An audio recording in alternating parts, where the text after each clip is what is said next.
الحمدللہ وحدہ والصلاة والسلام علی من لا نبی بعدہ اعوذ باللہ السمیع العلیم من الشیطان الرجیم بسم اللہ الرحمن الرحیم رب ادخلنی مدخل صدق واخرجنی مخرج صدق واجعلنی من لدنک سلطانا نصیرا۔ اچھا جی، ایک سوال آیا ہوا ہے ایک دوست کی طرف سے، میں اس کو کہیں سے ایڈ کر رہا ہوں تاکہ آپ تک بھی پہنچ جائے۔ جی السلام علیکم قدر بھائی، کیسے ہیں؟ خیریت سے؟ اپنے رب کو اپنے دل میں یاد کرو، زاری سے اور ڈر سے، اور بے آواز نکلے زبان سے صبح اور شام۔ تو اس کا مطلب مراقبہ ہے۔ اچھا جی، یہ سورہ ہے اعراف اور آیت نمبر ہے 204۔ میں پڑھ بھی دیتا ہوں۔ بسم اللہ الرحمن الرحیم۔ وَاذْكُرْ رَبَّكَ فِي نَفْسِكَ تَضَرُّعًا وَخِيفَةً وَدُونَ الْجَهْرِ مِنَ الْقَوْلِ بِالْغُدُوِّ وَالْآصَالِ وَلَا تَكُن مِنَ الْغَافِلِينَ۔ یہ جی ذکر ہے۔ اب ذکر کے معاملات میں کافی کنفیوژن ہے، تو اس سے پھر کچھ گڑبڑ ہو جاتی ہے۔ ہمارے ہاں جب تصوف آیا ہندوستان میں، خاص طور پر وہ تصوف جس میں میوزک بھی ہے، تو انہوں نے اذکار کو بہت لاؤڈ کرنا شروع کر دیا۔ اس سے غالباً پہلو تہی کرنے کے لیے کچھ ہمارے گروہوں نے پھر ذکر کے معاملے سے ہی چشم پوشی کر لی اور کہا ذکر ہوتا ہی کچھ نہیں۔ سو مچ سو کہ جہاں قرآن میں ذکر کا ذکر آیا، ذکر کے بارے میں گفتگو ہوئی، تو اس کو کہا گیا نماز کی بات ہو رہی ہے، حالانکہ وہ بنتی نہیں ہے۔ فار ایگزامپل جو سب سے مشہور آیت ہے بسم اللہ الرحمن الرحیم فَاذْكُرُونِي وَاذْكُرْكُمْ، تو میرا ذکر کرو پھر میں تمہارا ذکر کروں گا۔ تو ہم تو اللہ کی نماز پڑھ دیں گے، اللہ ہماری نماز کیسے پڑھیں گے؟ یہ اسی کے سلسلے میں ہے۔ اور اس آیت میں جو بتایا گیا ہے، یہ تقریباً سارے معاملات طے ہو گئے ہیں۔ اس طرح ایک سورہ اور ہے جس میں بتایا گیا کہ ذکر کرو پہلوؤں کے بل اور لیٹے ہوئے۔ اس کا مطلب یہ ہے، جو میں نے سمجھا ہے، جو استاد نے ہمیں سمجھایا، کہ آپ کو اتنی عبادات کرنے کے علاوہ اللہ کا نام لینا چاہیے، اللہ کے رسول کا نام لینا چاہیے۔ اس کی ایک جو پروفیسر بڑی ریپیٹڈلی بتایا کرتے ہیں، جہاں حج کا ذکر ہے سورہ بقرہ میں، اللہ کہتا ہے جب حج کر لو اس کے بعد میرا ذکر کرو، کذکرکم آباءکم او اشد ذکرا۔ اس طرح اپنے آباء و اجداد کا ذکر کرتے ہو فخر سے، اور اس سے تھوڑا سا زیادہ۔ تو اس سے کلیئر مطلب یہی ہے کہ آپ نے اللہ کے اسماء حسنہ میں سے کچھ اسم پڑھنے ہیں یا درود شریف پڑھنی ہے رسول کی صلی اللہ علیہ وآلہ وسلم۔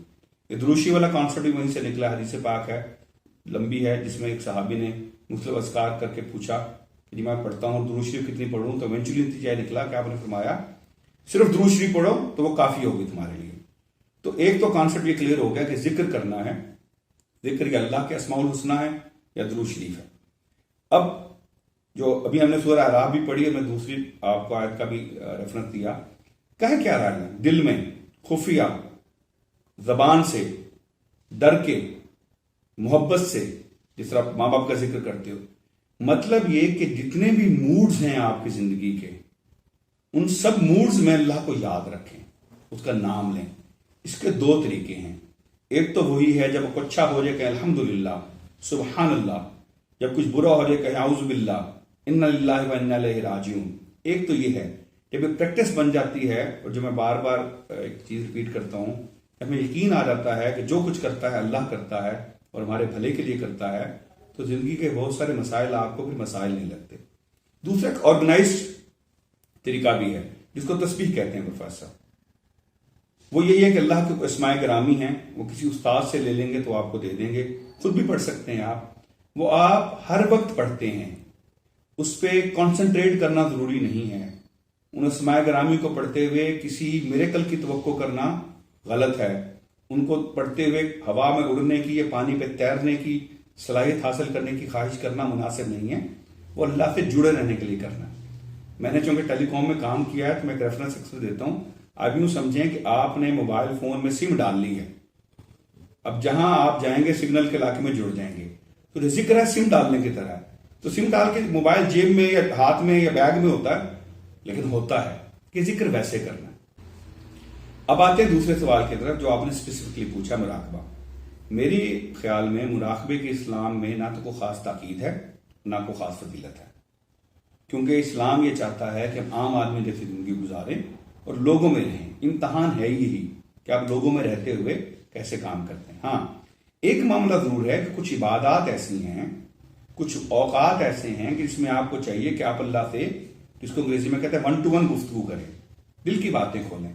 طلوع آفتاب وہ ہے، تہجد کا وقت وہ ہے، غروب آفتاب وہ ہے۔ اس طرح آپ ریفرنس لے سکتے ہیں رسول اللہ کی صلی اللہ علیہ وآلہ وسلم کی غار حرا کی عبادات کا، آپ ریفرنس لے سکتے ہیں رمضان کے مہینے میں اعتکاف کا۔ اس کی وجہ یہ ہوتی ہے کہ کچھ مختصر وقت کے لیے ہر روز یا کچھ دنوں کے لیے ایک سال میں ایک بار آپ اپنے دنیاوی معاملات سے تھوڑا سا کٹ کر اپنا سارا وقت صرف اللہ کو دیتے ہیں، تاکہ آپ کے اندر جو کوئی آلائشیں آ گئی ہیں دنیاوی، کوئی مسائل آ گئے ہیں، اللہ آپ کو ان سے پاک کر دے۔ لیکن اس کو فضیلت بنا لینا اور جو رہبانیت ہے عیسائیوں میں یا ہندوؤں میں، وہ غلط ہے، کیونکہ تو پھر آپ مخلوق سے کٹ گئے۔ اس میں بھی آپ یہ دیکھیں تہجد اللہ نے فرض نہیں کی ہے، اعتکاف سب پہ فرض نہیں ہے،